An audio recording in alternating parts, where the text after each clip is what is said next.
લોકસભામાં પણ એટલી લીડ નથી। દક્ષિણ ભારતના પરિણામ પર પણ એક નજર કરી લઈએ સંધ્યા। દક્ષિણ ભારત કેરળમાં એનડીએ 2 બેઠક પર આગળ ચાલી રહી છે। કેરળ કે જ્યાં આગળ આશા હતી, કોંગ્રેસ ગઠબંધન 17 બેઠક પર આગળ કેરળમાં પણ ચાલી રહી છે। આંધ્રપ્રદેશમાં એનડીએ 21 બેઠક પર આગળ ચાલી રહી છે। આંધ્રપ્રદેશથી સારા આંકડા છે એનડીએ માટે।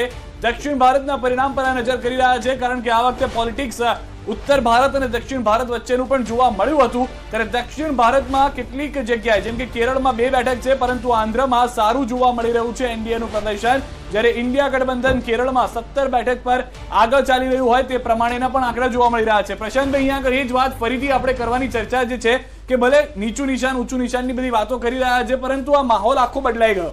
આપણે બધા જે વિચારીને આવ્યા હતા એમથી કંઈક અલગ જોવા મળી રહ્યું છે, અને હવે થોડા સમય કરે પરિણામ પણ આને આવવાને શરૂ થઈ જશે। આ પ્રમાણે ચૂંટણી જ્યારથી જાહેર થઈ ત્યારથી જે વાતો અને જે માહોલ બનાવ્યો હતો, સમાજ છે વિકાસની સાથે દીવ દમણમાં ચોંકાવનારા રુઝાન સામે આવી રહ્યા છે। અપક્ષ ઉમેદવાર ઉમેશ પટેલ સતત છેલ્લા 1 કલાકથી અમે વાત કરી રહ્યા છીએ, તે સતત આગળ ચાલી રહ્યા છે। 3000 મતથી ઉમેશ પટેલ આગળ ચાલી રહ્યા છે। દીવ દમણમાં આ ચોંકાવનારા વલણ હોઈ શકે છે। પ્રશાંતભાઈ, દીવ દમણ વિશે કોઈ કમેન્ટ આપના? અપક્ષ ઉમેદવાર, નહીં ભાજપ નહીં કોંગ્રેસ। આની પહેલા પણ ત્યાં અપક્ષનું જોર વધારે રહ્યું છે, અને ખાસ કરીને દીવ દમણ દાદરાનગર જે મૂળ ઓવરઓલ છે ને ગવર્નન્સ બી ધ્યાનમાં આવે છે।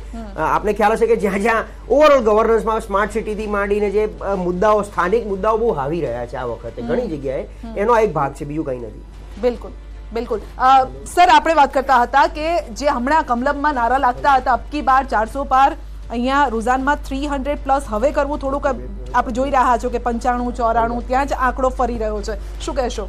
જો આ મજાકમાં કહેવું હોય તો આ સરસ મજાનો જોડકણો છે।